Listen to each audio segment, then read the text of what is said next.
Welcome to another episode of Done is Better Than Perfect. I'm your host, John Grubbs. Welcome to the show. Now, before we get into our topic, I want to kind of share something with you that's in the news.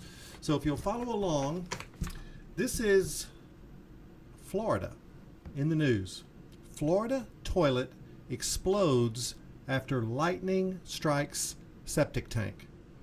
Marilou Ward says the explosion was the loudest sound she's ever heard and that she also smelled smoke.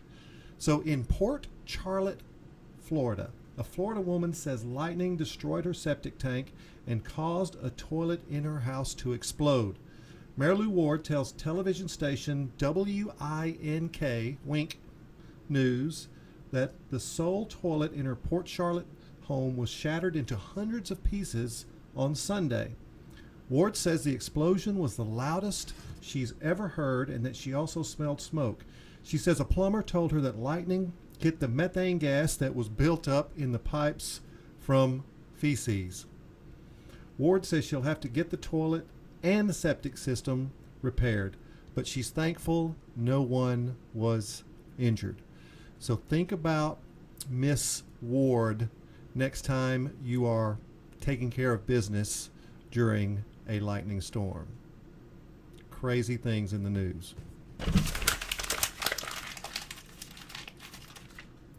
All right, if you're staying with me regarding how to have a good job interview, we are in part 3 of a 3-part show to help you, get better at finding the next job.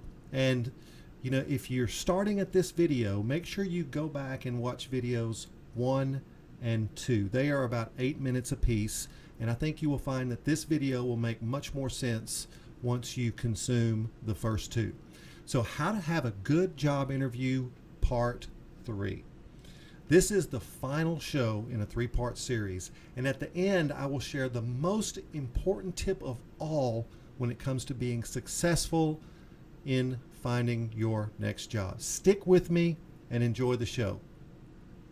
So, number 14, remember we're giving you 20 tips on how to have an amazing job interview. So tip number 14 is bring your resume. I want you to bring 3 crisp copies of your resume because they may have misplaced yours and it shows that you are prepared for the interview.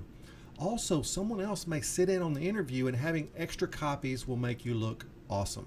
So bring 3 copies of your resume ready to distribute during your interview. Number 15, canned is okay. While practicing all the tools that I've shared with you in this series, you will sound canned or rehearsed. It's okay. You will not sound that way to the other person. And after a few minutes, you'll start to breathe normally again and you will relax.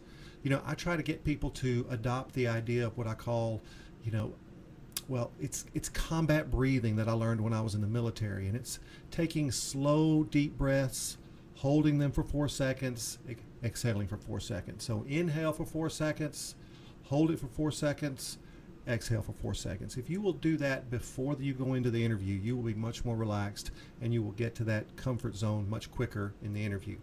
Remember, you have your questions with you, your what and how questions, and you're prepared.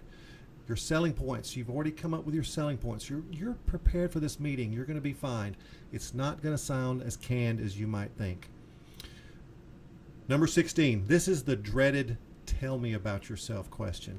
And it is the question that strikes fear into most job seekers. But I want you to think about it a little bit differently. Think about it as your huge opportunity. Think of it as a way of them teeing up a way for you to be successful in the interview. And the coolest thing is when they say, tell me about yourself, John, the best response is, what would you like to know? Ask them to be specific. This puts you in control early and makes you look strong to the person conducting the interview. And then once they give you the feedback, go to your selling points. Go to the fact that you love your routine and you love showing up and you love consistency, you love learning. What are your selling points? Go to those selling points. Love this question and hope they ask it. You're prepared and you're going to rock. So one of the questions I get most often is, how do you dress and what's your body language supposed to be like in an interview? And this question is one that's not static. It's changed. Dress is important, but the way you dress for an interview has changed over the last 10 years. We've become much more casual. So it doesn't matter if you're interviewing for a job operating a machine in a factory or if you're interviewing for a sales job. The default that I recommend in today's business world is business casual with a blazer. It doesn't matter if you're a man or a woman. Business casual, khakis, shirt, and a blazer. If you're a lady and you want to wear a skirt, a blouse and a blazer, it shows that you thought that the meeting was important and you wanted to dress up. Now, there's an exception. I usually say no tie for men unless it's a job that still favors the formal. Banking is a good example. And what I tell people to do is go on their website and look and see how people are dressed in situations on their website. If you see all the men wearing a suit and tie, wear a suit and tie. If you see all the ladies dressed in a certain format, dress as they dress on their website. Now, let's get into body language. Have a firm handshake and sit up straight.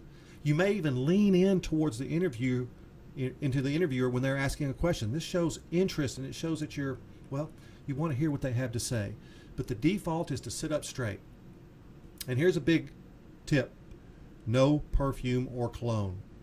I know you may love your Drakkar or your Polo Green from the 80s, but no cologne, no perfume. Some people are irritated and allergic, and you just don't want to do anything that would make someone not favor you. And smell is important for us in our mind. It triggers things in our mind. So no perfume, no cologne. Number 18, let's talk about behavior-based interviews. These are very common today. And what I want you to do is think about behaviors that they may be looking for before you go into the interview. And identify one example from your past for each behavior. And then practice what we call SAR, S-A-R. SAR is an acronym for situation, action, result. Here's an example. How have you dealt with adversity in the past? So the situation is, I broke my leg sophomore year.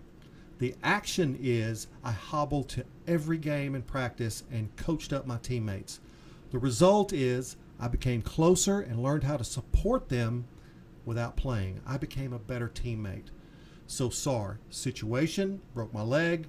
Action, I hobbled to every game and practice. Result, I became closer and learned how to support my team. That's how you deal with behavior-based interviews. Next, send thank you notes. Always, always, always write a thank you note. It might mean the difference between you and the other candidate. Say something specific in the note. Thank you for the plant tour. Thank you for being specific about the position. You will know what stands out for you from the interview and thank them for that specificity. And make sure you send this within 2 days of the interview. You want them to get it while they're still thinking about you and before they fill the position. So 2 days is the longest. If you can send it the day of the interview, that's even better, but no more than 2 days. And here's another important tip. Send it to each person that interviewed you and gave you a business card. And be different with each card. Don't say the exact same thing. So if you interviewed with 3 people and they all gave you a business card, send a thank you note to all 3 individuals. Thank you notes are powerful, and they also show that you are a pro when it comes to interviewing. Number 20, here's the last one. Here's the one I told you, don't miss this one. This is probably the most important tip of all 20 in all 3 shows that I've shared with you. If the interview didn't go well, ask for another chance to clear up or share more information. It's usually not as bad as you tell yourself, but if you really felt like it went bad and you blew it, ask for a second chance. You can use a follow-up email to restate your selling points. And if you don't get the second chance, learn and move on. If you don't get the job, learn and move on. You are still better at interviewing from the experience. Now, no matter what, I want you to remember that the job market is in your favor. If you don't get a job with company A, seek out their competitor. You already know about their industry. You know a little bit about the business. Seek out their competitor. Seek out the competitor of the company that passed on you. And they folks may be a better fit anyway. Finding a full-time job is a full-time job. Do this work and you will be successful. You got this. Now, share this show with people you care about. My mission is to make the world a better place, one show at a time. Like and comment below. I may answer your question in a future show. This show is the result of one person asking me to create the question and the show behind having a good job interview. And remember, done is better than perfect. I'll see you next time.